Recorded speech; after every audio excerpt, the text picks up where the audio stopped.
What's going on, ladies and gentlemen, boys and girls around the world? I hope you are blessed and doing well. You know who it is. It's your boy Zuby.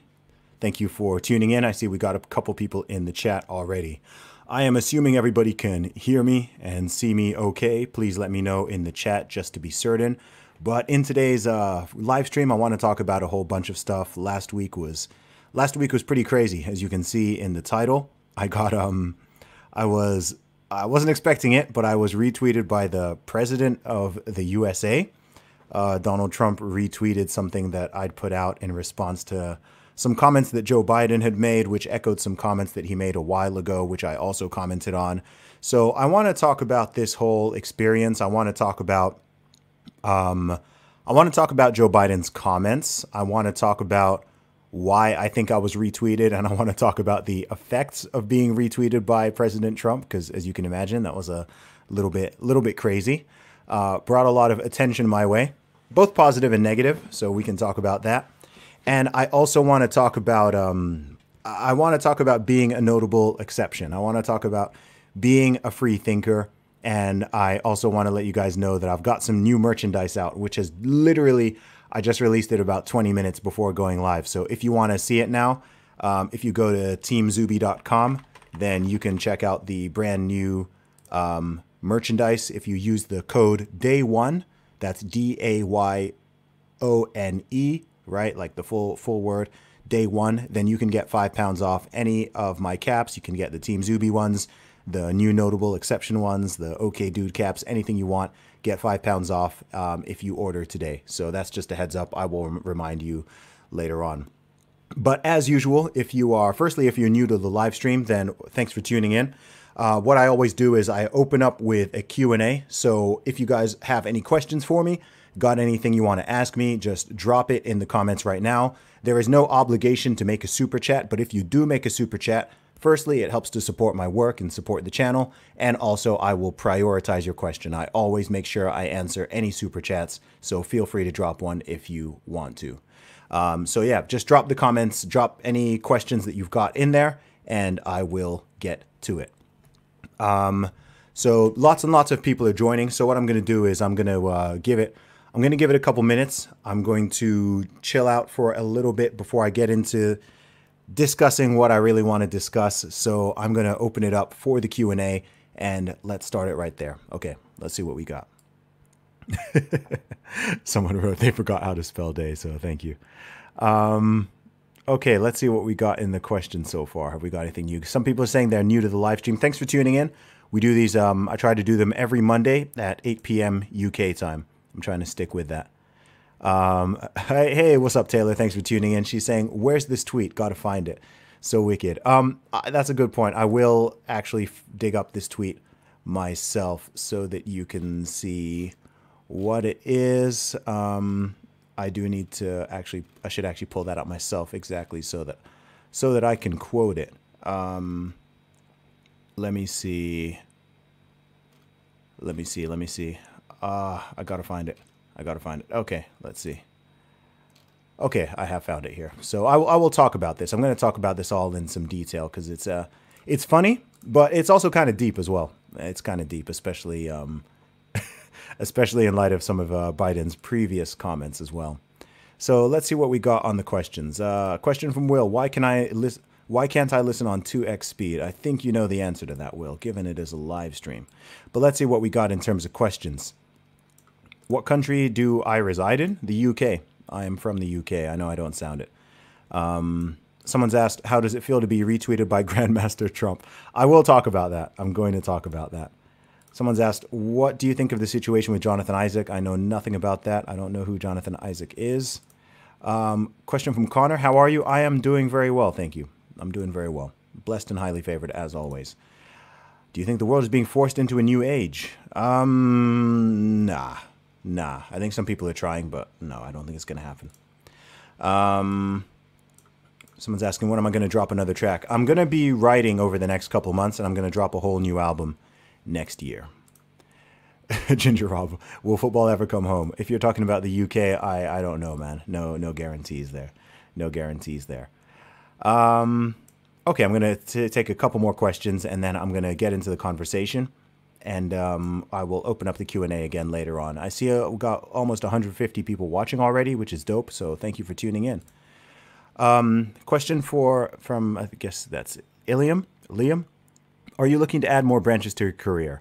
Author, rapper, speaker, what's next for you? I already have too many jobs. I've got like 10 jobs already. I've got more than enough. So I'm currently not looking to add any more branches. I just want to do everything better than I'm currently doing it. I want to be doing it better. I want to be doing it on a bigger scale, reaching more people, making more money, and just doing everything better so that, yeah, I can inspire more and more people and just smash it and be successful. That's the goal. Someone's asked, what's your opinion on the Patreon thing? I don't know what Patreon thing you're referring to. If you mean Patreon in general, I think it's a good platform. I have got Patreon. Someone's asking, are you going to walk away in October? I don't know. No, I don't know. I don't think I'll be able to get to the US because they've still got the restrictions in place. So I don't know. Okay, there's a whole bunch of questions there. Like I said, if you want to drop a super chat, I will make sure to prioritize your question. But firstly, let's talk about this. I don't even want to really talk politics. Is this even... It's sort of talking politics, but it's not. You know, I guess if I'm talking about anything to do with Joe Biden or Donald Trump, then it is technically political. But I think I consider myself more of a social and cultural commentator than a political commentator. So I want to talk more about the aspects of that. So I don't know if you guys would have seen it or not seen it, but last week, Joe Biden had an interview and he was talking about the Latino Americans and he was talking about Black Americans. And I'm paraphrasing here. I should drop the exact quote, but I'm paraphrasing here. He essentially said that unlike the Black American community, the Latino community in America is surprisingly diverse, and that they have a diverse range of views on different things and diverse political opinions. And look, I think if he just simply said the Latino community is diverse and they have a wide range of political and social and cultural opinions, that would have been totally fine, right? He wouldn't have been criticized. I wouldn't have said anything. Nobody would have said anything. But it's very much the fact that he said, unlike the African American community, with some notable exceptions, that's where the notable exception thing comes from. He said, unlike African Americans, with some notable exceptions, the Latino community is very diverse, and essentially saying Latino people think differently, whereas Black Americans do not. That's really what it came down to. Now, you guys know I'm not American, right? I'm British. I've got a lot of connections to the US. I have hundreds of thousands of followers in the USA, a lot of people in that country, a lot of support from that country. I've got tons of Black American friends and connections and acquaintances, etc. And look, the thing is, this comment comes in light after just 2 or 3 months after him making the "you ain't black" comment. So if you guys remember, a couple months ago, Joe Biden had another interview, and he was being interviewed by Charlemagne the God, who's a well-known radio host. He's big in hip-hop. He's basically a hip-hop radio host.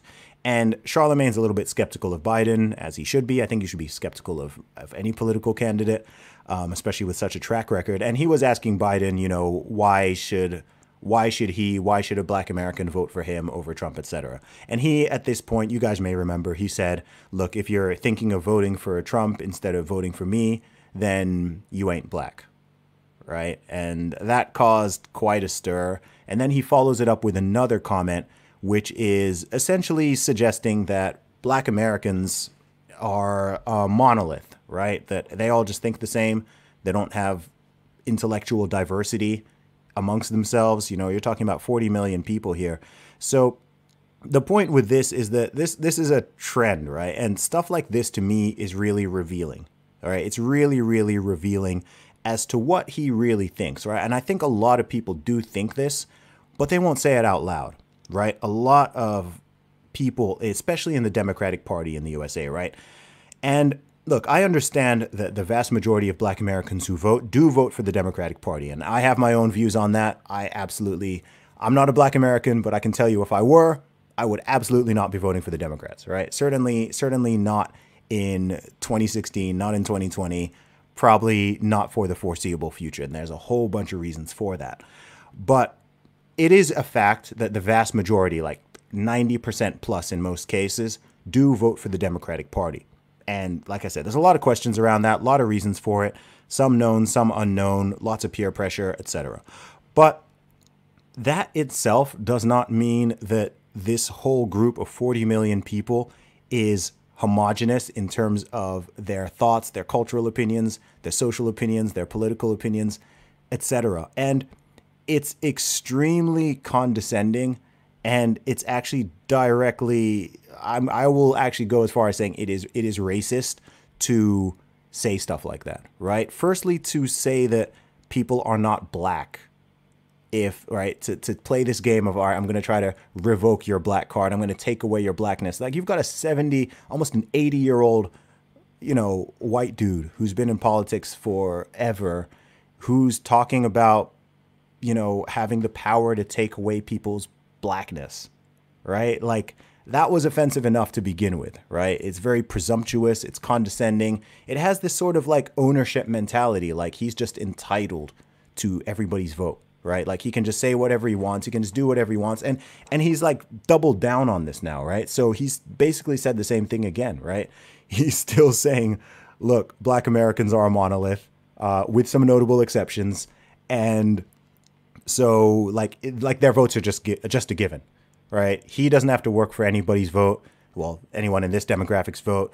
If they don't vote for him, they're not black. And he's just, he just owns them. He's got it in the bag kind of thing.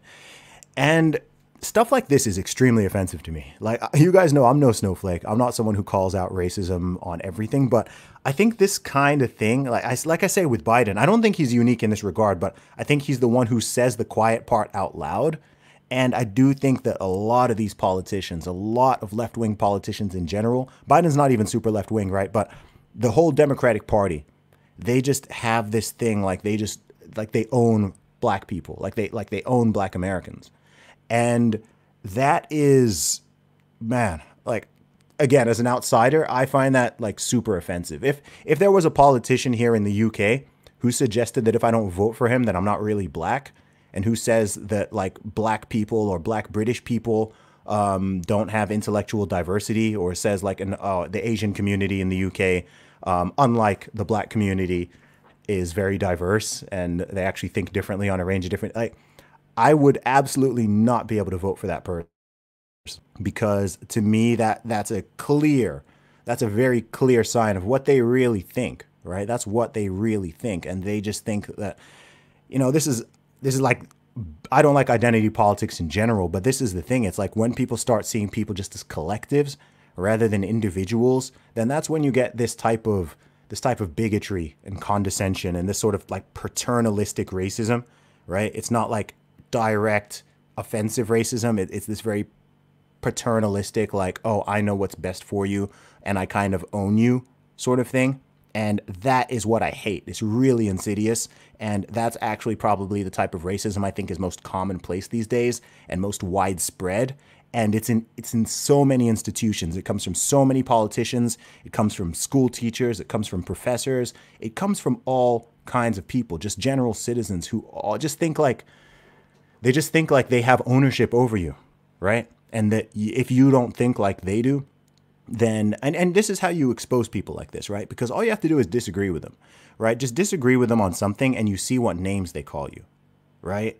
If you're a black person and you don't want to vote Democrat, or you want to vote for Trump, or you're a Republican, or you're conservative, or you're libertarian, or whatever, man, the racial epithets are going to get thrown at you real quick. They're going to get thrown at you real quick. And I think that people like Joe Biden know this. I think he knows that there's this sort of herd, there is an element of a herd mentality in certain demographics where people, chastise people who step out of line, right? The notable exceptions get the insults, right? If you still follow me on social media, it's not unlikely you've seen me being called all sorts of racial epithets, right? Simply for my political views, for my social views, for things I think about stuff, right? Not because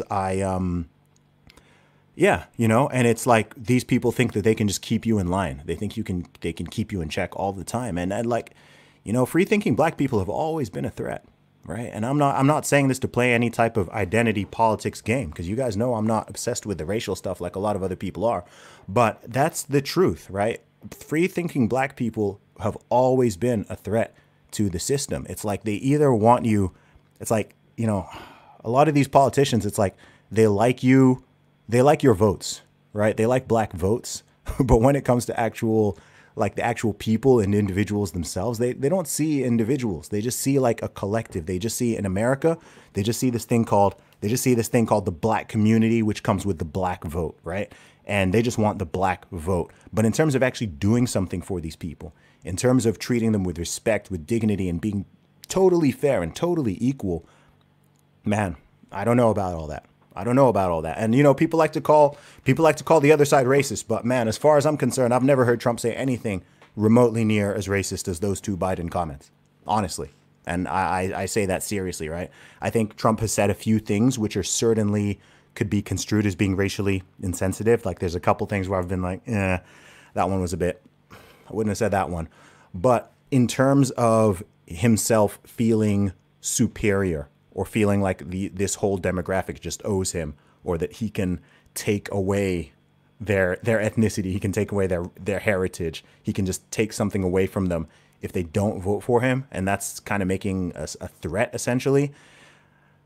I don't like that, man. I don't like that. And you know what? You don't need to like Trump. You don't need to like Biden. You don't need to like any politician, right? This isn't me saying, again, people paint this false dichotomy. Like, look, if you criticize one politician, it means you absolutely love the other one. And it's like, no, you know, like, I don't think, I think Trump's generally done a decent job up until the, you know, I think this year, I think in the past couple months, there's a lot of stuff he could have done better in terms of dealing with the pandemic, dealing with the aftermath of the George Floyd situation. I think he did some stuff well. I think there's a lot of stuff he could do better.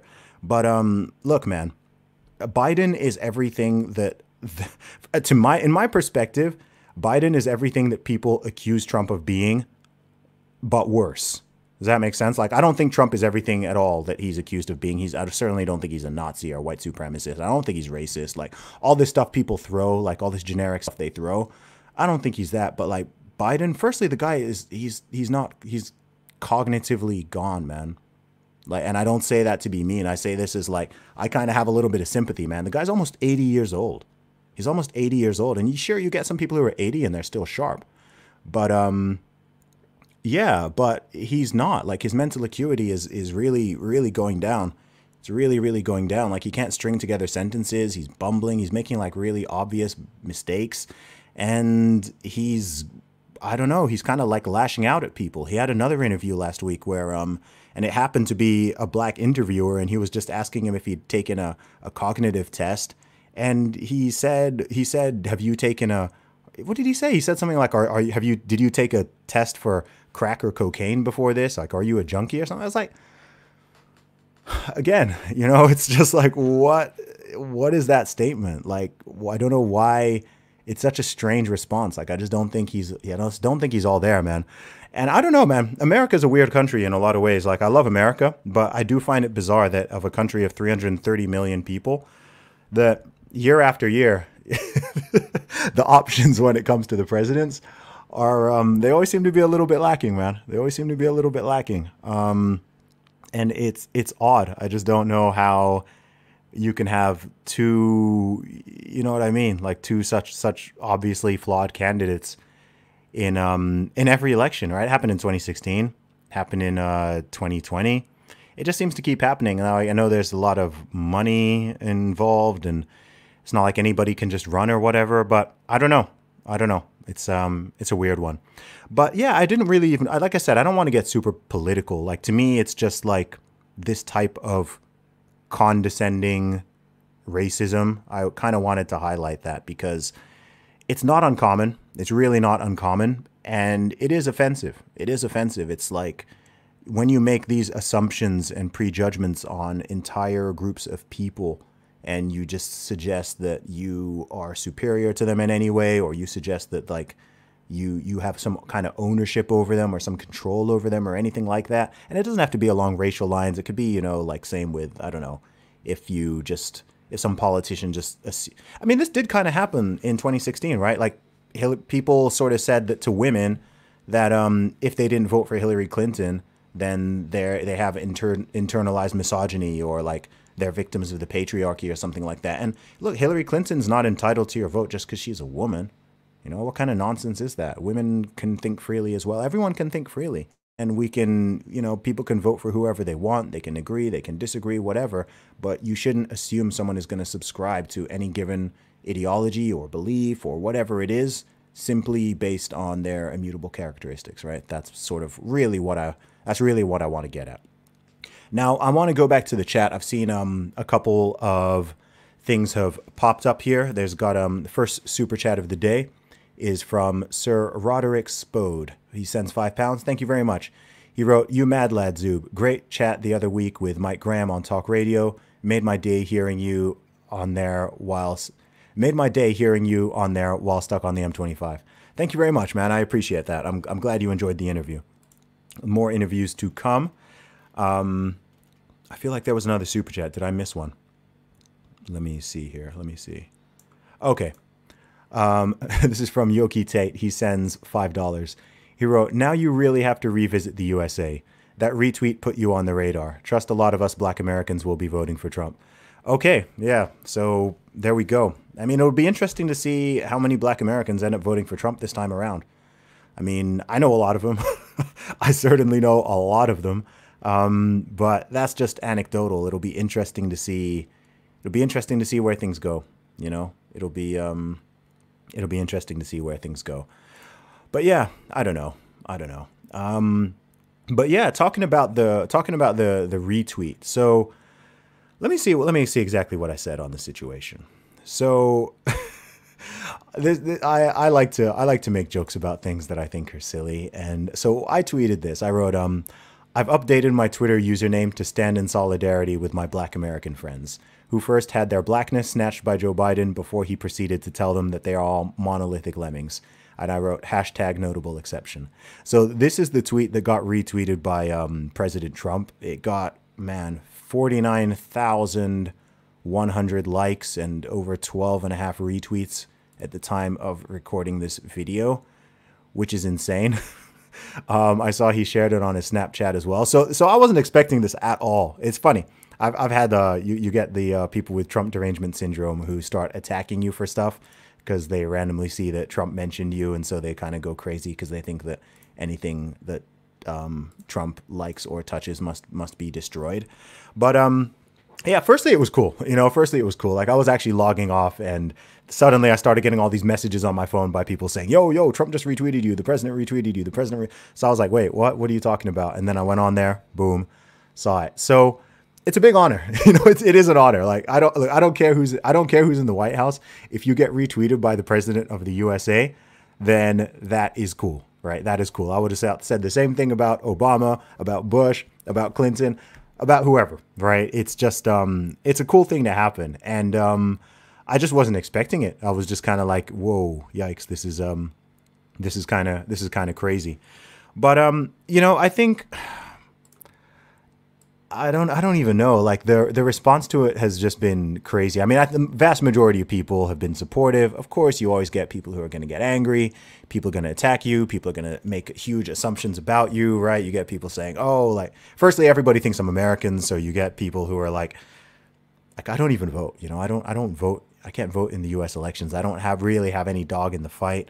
I can't vote for Trump. I can't vote for Biden. I can't vote for Kanye, whatever, right? I'm just a commentator. I'm someone who's curious about stuff. I'm someone who likes to share my opinions on things, right? That's all it is. And I like to have fun with it. I like to be creative, etc.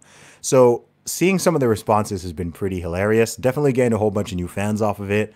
My website sales sort of went crazy, right after that.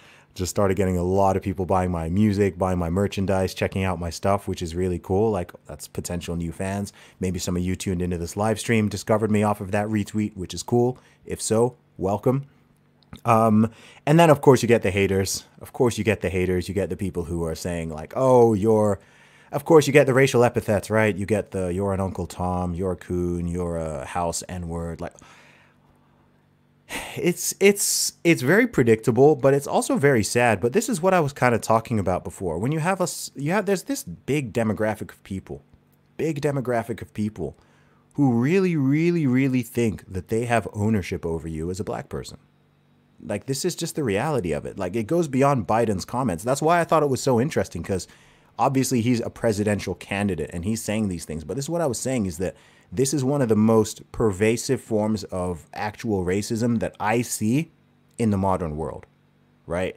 It's this idea that you must be locked into a certain, you must think the way I think.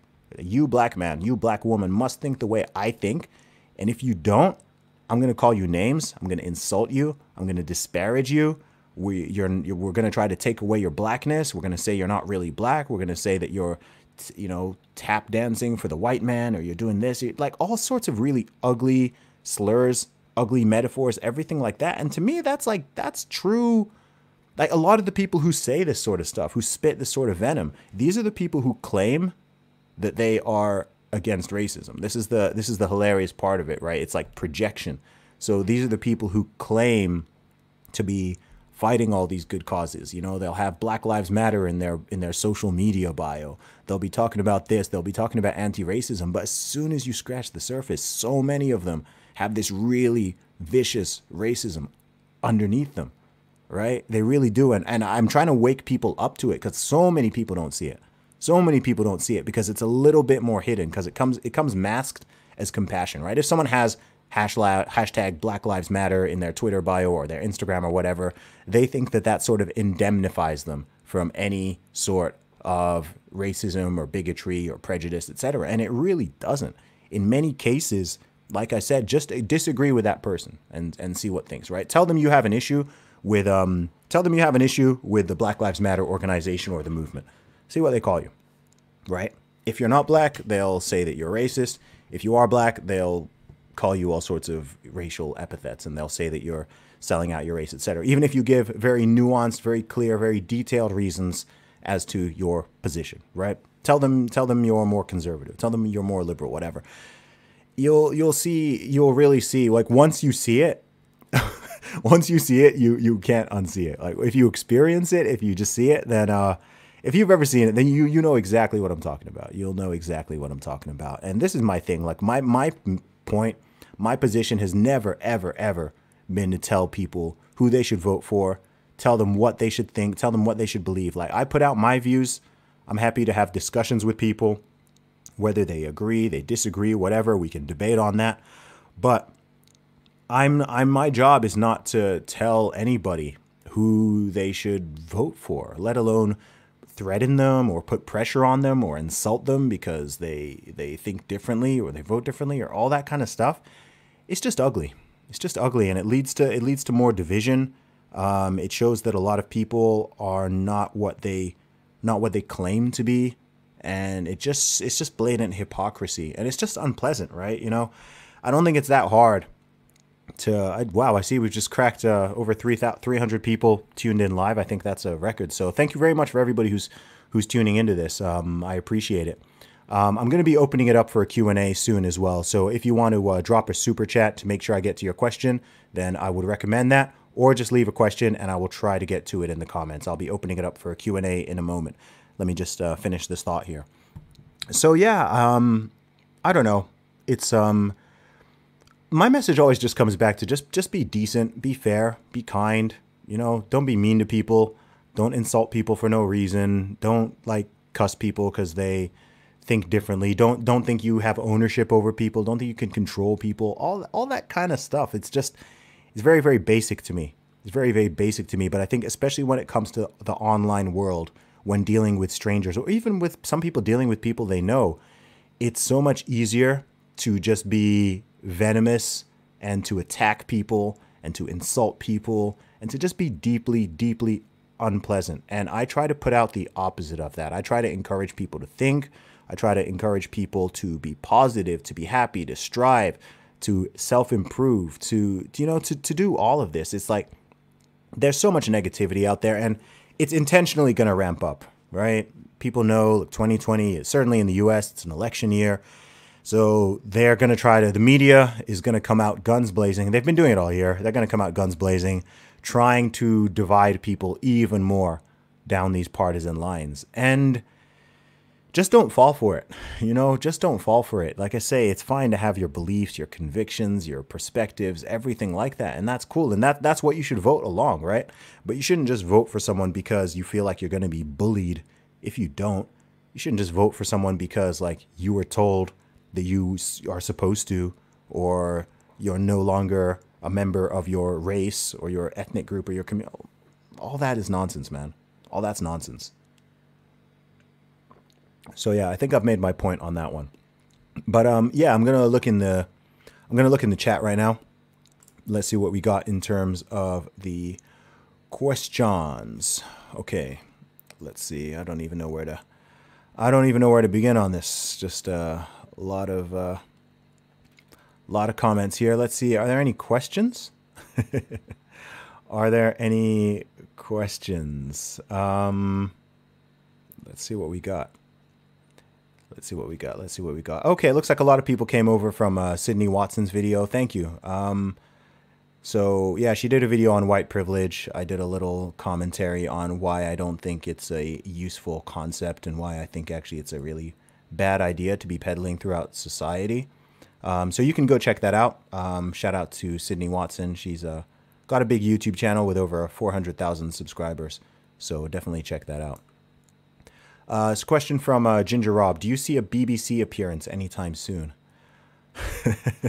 I don't know, man. I've done stuff with the BBC before. I've been on multiple BBC stations before. I think some of them are more open to having me on than other ones are. I think some of them try to pretend I don't exist, whilst others are a lot more open-minded. So I don't know. I don't have anything scheduled with the BBC right now, but we'll see. We'll see what happens. Question from Bryant. Have you seen the Uncle Tom documentary by Larry Elder? It looks great. I haven't actually seen it yet. I've been linked to it multiple times, and I do plan to watch it. I just haven't had a chance to see it just yet, but I think it'll definitely be interesting. Yeah, Heather's written a comment. U.S. election seems to be the lesser of two evils versus better of two candidates. Yeah, that's how a lot of people see it, unfortunately. Yeah, it's unfortunate, you know, and maybe that's just politics. Maybe it's just politics. I think people see it like that in a lot of countries, to be honest with you. That's part of why I'm more libertarian leaning. Like, I think you want to structure your life so that no matter who's in parliament, no matter who's in the White House, etc., it's not going to affect you too much. Because as I've said previously, I think I said this in a previous video, is look, if your life sucks, then no politician is going to save you. Right? If your life is messed up, if you're not happy, there's no politician who's going to make you happy. Well, there certainly shouldn't be. There shouldn't be any politician who's going to make you happy. There's no politician who's going to fix all your problems. There's no politician who's going to come and make your health better, or your family better, or your friendship group better, or your job better. It's right. Very unlikely, unless they do something super duper mega crazy. So you want to really structure your life so that politics is just something that runs in the background, and you're not relying on any politician or party winning for you to have a decent life, right? You having a good life is on you. That's your personal responsibility. And also, if you are not having such a good life, that's also on you to fix it. There's no magical politician who you can vote for and all of a sudden things are great for you. I mean, it's not even possible. America has 330 million people. The president, firstly, I mean, you've got the states, and so the states tend to have more power than the federal government in many ways to begin with. So if people are going to be political, it should be more on a local level. But look, you know, Trump can't control 330 million people. Biden can't. Obama couldn't. And they're not supposed to. America is the land of the free, right? People go out, people do their thing. As long as they don't break the law, it's generally cool, you know? And so it's really up to you as an individual to seize that power in your own hands and to go out there and make your life as good as possible, self-improve, have better relationships, you know, connect with your friends, connect with your family. If you're married, connect with your spouse, all, you know, your children, your community, your church, all of this stuff, man. That's really what leads to a good life, right? If you're a creator, you know, create something valuable, offer a service, do hard work that benefits other people. That's really what life is about, and that's how you're going to end up being successful. And it doesn't matter who ends up, you know, in the White House, whichever party is in power, whatever. Like, Sure, go and vote, get involved in the process if you wish to, but your life should be structured in such a way that come hell or high water in terms of, even if someone is, if you despise Trump and Trump wins, it doesn't matter. It doesn't affect your life. If you despise Hillary and Hillary wins, it doesn't matter. You despise Biden, but Biden wins, it doesn't really matter because your life is, you've built your life and structured it in such a way that things are good. And it's really unlikely, as I've said before, that any politician is going to make things like super bad for you or super amazing. There might be little differences here and there for some individuals. Of course, you got things like taxes. You can have certain, welfare policy. There are things that do affect people, of course. You don't want a politician getting into some unnecessary war or anything like that, which hasn't happened for the past few years, which is really good. So, yeah, I think I'm kind of beating the dead horse right there. So that's my thoughts on that. I see someone's just dropped his super chat, so let me just rush over to this one and see what is going on. Okay, there's no comment here. This is just from Regular Girl. She sends $5. Thank you very much for that. I appreciate it. Let's see what else we got here. In terms of questions, there's a lot of comments. I like this one. Matthew Hammond sends $1.99. Thank you. He wrote, Zuby could read the phone book and I would listen. Thank you. That is funny. That's actually funny. Thank you very much. I do get a lot of comments on my voice, but I guess it is literally my sort of my weapon, both as a rapper, as a podcaster, live streamer, public speaker, whatever I do. Like the voice is important. Let's see what else we got here in terms of the questions. Let's see. Someone wrote, would you vote for Joe Jorgensen? Is that or if you were American? No, honestly, if I were American, I'd vote for Trump. Unless something totally changes between now and November. I'm pretty open about this as well. Like I don't care. People don't like me to say that publicly because they think, oh, what I don't care. I would vote for Trump if I were American. Whole bunch of reasons for it. Maybe I'll do a future live stream on that. And here's something worth remembering is like a lot of people think that you have to remember sometimes people vote for people because of things, and also people vote for people like despite things. So people have this idea that every single person who says they would vote for Trump or who did vote for Trump thinks that he's some sort of perfect human being or perfect leader, or that he's never done anything wrong or he's never said anything bad or whatever. And it's like, no, right? The guy doesn't exist in a vacuum. Okay. So when I am personally voting, right, firstly, I'm looking at facts, I'm looking at policies, I'm looking at outcomes, etc.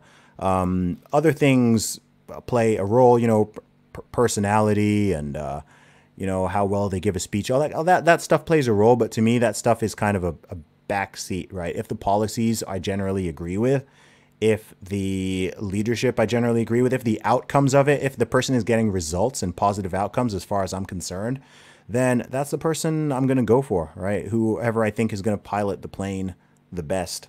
That's kind of how I would vote for. And so in this case, I think Trump is easily a better pick than Biden. I think it's that simple. And last time round, yeah, same kind of thing. But I don't vote anyway, so it's interesting like how many people are intrigued by how I would vote if I were American, but it doesn't really, I don't know. It doesn't matter. Like I'm just a guy with opinions like everybody else. There's a good question from Roger Marshall. He sent a super chat with €5. Thank you very much, Roger. He wrote, where do you get your peace of mind from? Our times are not conducive to peace of mind. It's funny, I think I get my peace of mind from paying attention, but not paying too much attention and not getting emotionally invested in stuff.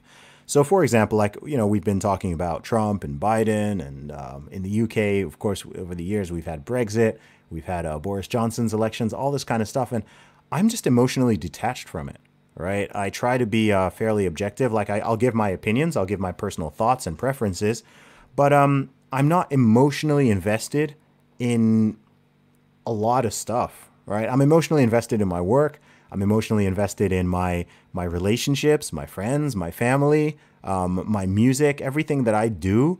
I'm emotionally invested in that.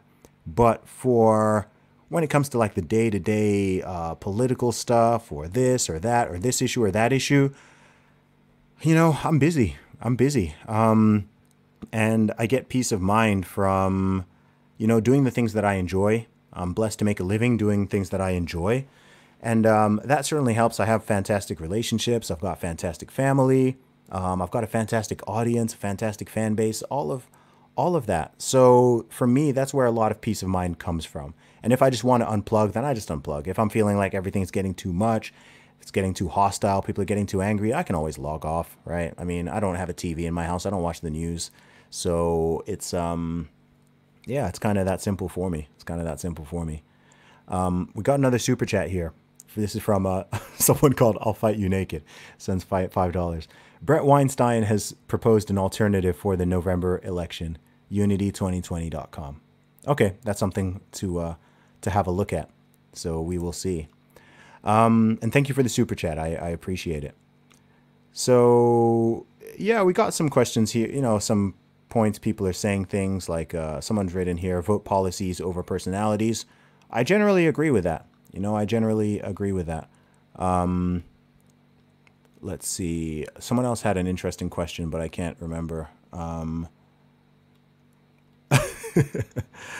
Let's see what else we got. What else we got?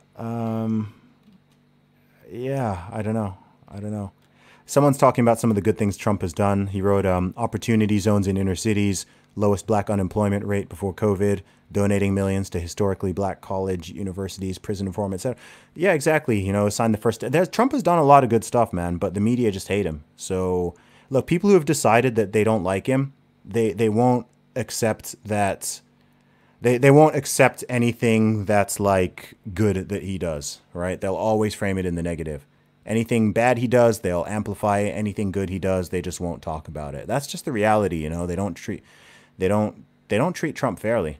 People can have their issues with him or whatever, and like I've said, the guy's very far from perfect, but the media absolutely does not treat him fairly. They literally spread lies and propaganda about him all the time, and they've been doing it since 2015.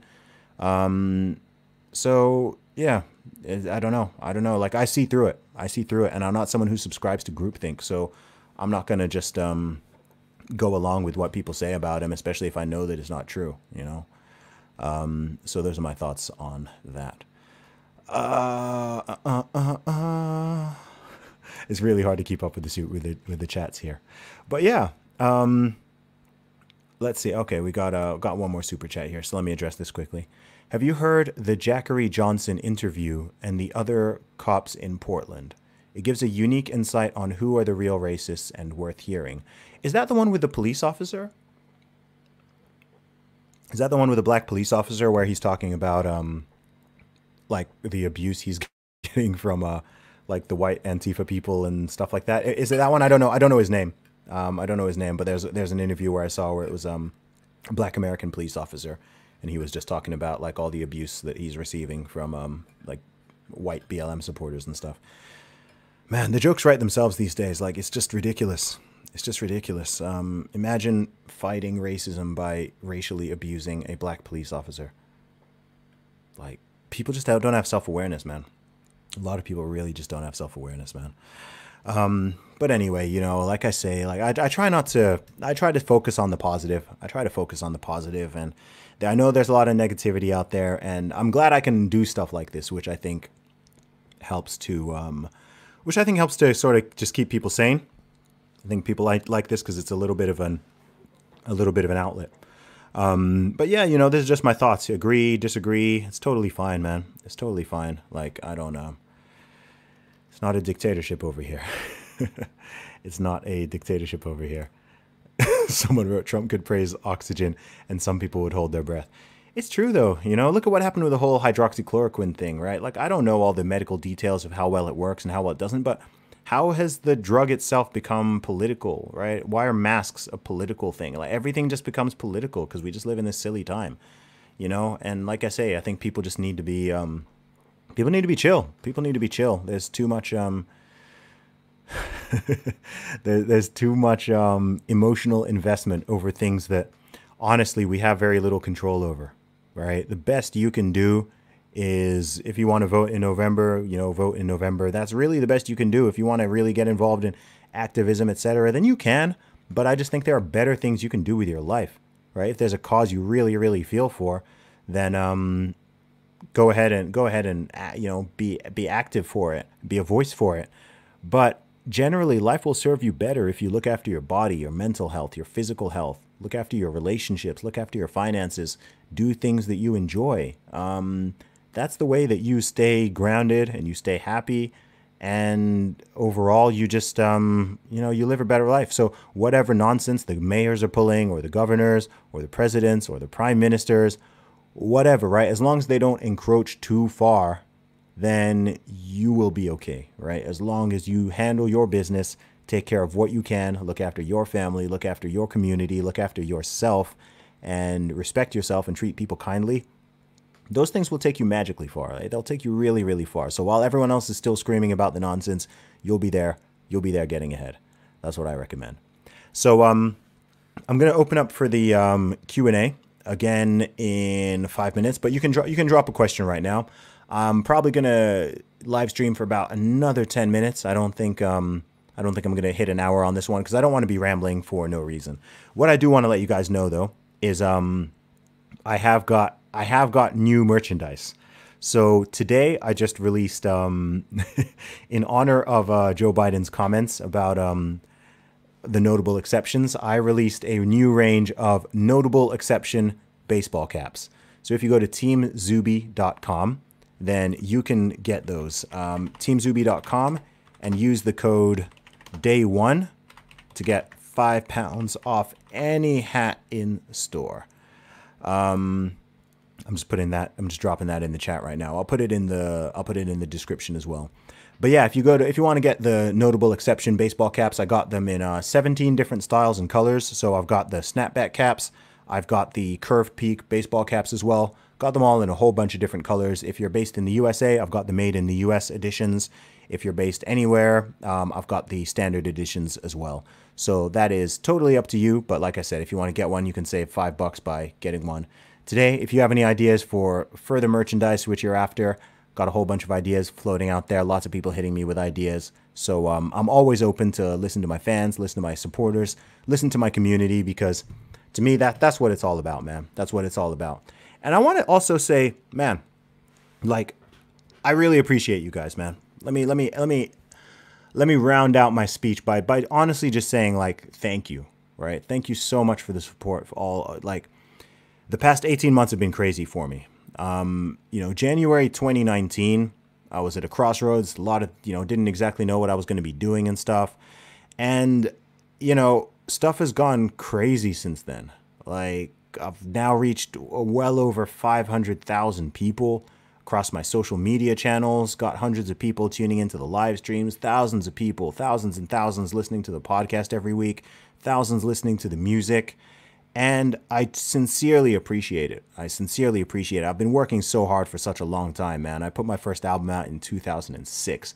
So I've been grinding for a long time. And it's crazy how like 99% of people who know me probably discovered me in the past 2 years. And it's gotten so much more international. Like, everything used to just be based here in the UK. But stuff has just grown. Stuff is just growing. People appreciating the music, the message, the book, the podcast, the music, the speaking, like everything. And I'm just really, really grateful for it. People ask me, how do I stay positive? How do I stay happy? And it's like, man, like, how can I not?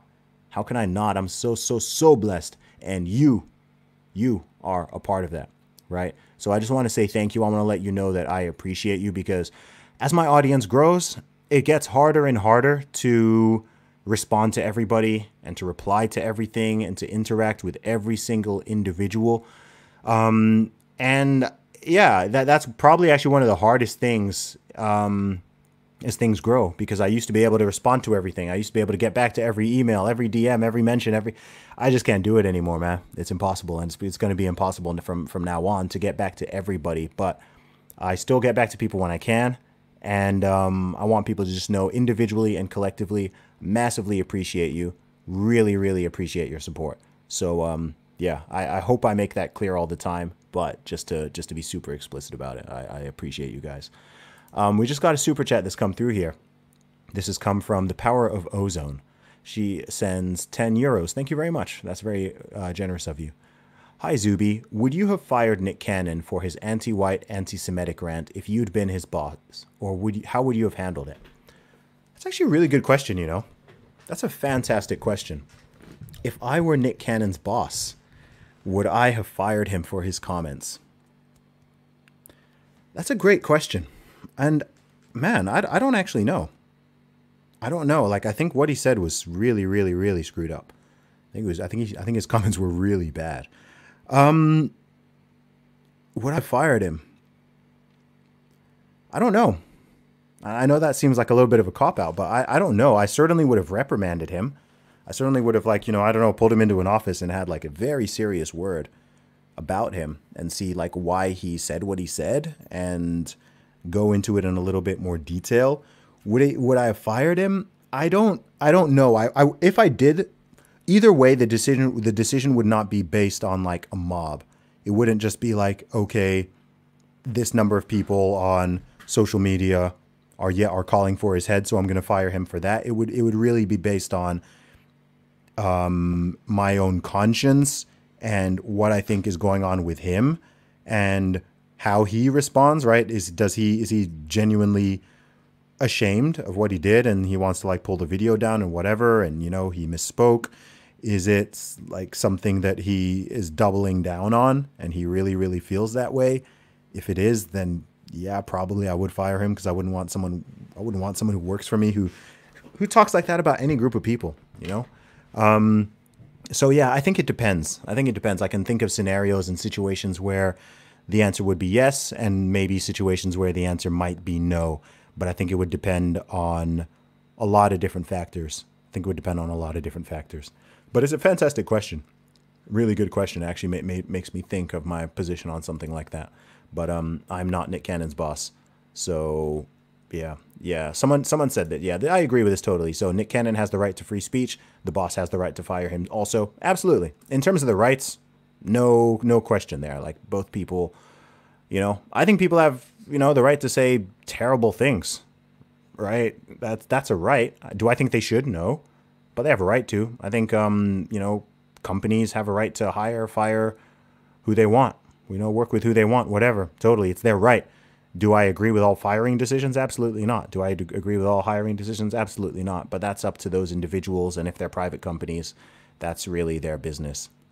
I've got another super chat here from someone saying his name's Free Kodak Black. Sends $4.99. Thank you very much. Yo, Zuby. I'm going to take my hat off for a second. I'm actually really hot. It's been a hot day out here today. It's been over 30 degrees for the past several days here in the UK. That's Celsius, by the way. Yo, Zuby, do you have any guilty pleasure YouTube channels? Mine is Gary at Nerdrotics and Razorfist. Do I have any guilty pleasure YouTube channels? I like the what's it called? The SciShow. I don't know if that's a guilty pleasure, but I like the like science-y stuff, like those little videos that just teach you things. I also like the bite-sized history videos. Again, I don't know if these are really guilty pleasures, but I think these are just like intellectual curiosities for me. Actually, in terms of guilty pleasures, maybe this isn't a whole channel, but sometimes I find myself like just watching crazy videos of people like I don't know, chopping vegetables really quickly. Or like just doing some weird skill that they've mastered. People solving Rubik's Cubes in like 5 seconds and stuff like that. That's a little bit of a guilty pleasure for me. Just like seeing human peak activity in any activity, in any field, even if it's something that's totally irrelevant and random. I find stuff like that quite captivating. I like to see sort of peak performance and just see what human beings are capable of. So, yeah, thank you very much for the super chat there as well. There's actually some funny comments here. There are actually some funny comments here. Awesome. Thank you very much for tuning in, guys. I don't want to keep this going on too long. I've had a super busy day today. I've done 3 interviews. I've launched 17 new hats. I have had phone calls. I've been going hard all day. I went to the gym in the morning. I had a coaching call. Like, I've been working my butt off today, and it's almost 9 p.m. here. So I am going to log off now. But thank you so much for the hundreds of you who have already tuned in to the live stream. Really, really appreciate it. And yeah, thank you very much. God bless. You guys have a wonderful week. For one more time, go to teamzuby.com if you want to get any of the new hats. If you're watching this video within 24 hours of launching, you can use the code DAY1 to get £5 off any of the hats. That includes the Notable Exception, OK Dude, the Team Zuby hats, any cap you see there, you can get £5 off any of them, and we ship them out worldwide. Thank you guys very much. God bless. I appreciate you, and you have a wonderful week. Take care.